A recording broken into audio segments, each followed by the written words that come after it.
Chess करवा दी शहजादे, पहली मर्तबा किसी वर्दी वाले को सच बोलते देखा है। इस भाई ने इकरार हुसैन को देखकर एयरपोर्ट पर बोला, तुम भी ऐसे जलील होंगे जैसे जावेद अहमद जलील हो रहा है।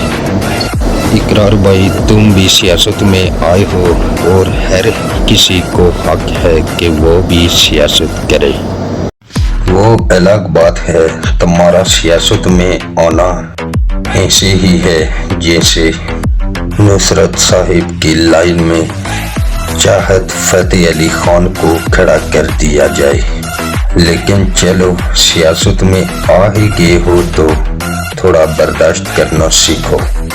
वो मर्द का बच्चा इमरान अहमद खान नियाजी है जो 30 सालों से तुम जैसों के मुंह से उगली हुई गलाजत को बर्दाश्त करता आ रहा है। तुम लोगों में वो दिल गुर्दा है ही नहीं, और तुमने इसको बोला कि मेरे टैक्स से तनख्वाह लेकर मेरे ही खिलाफ बात कर रहे हो।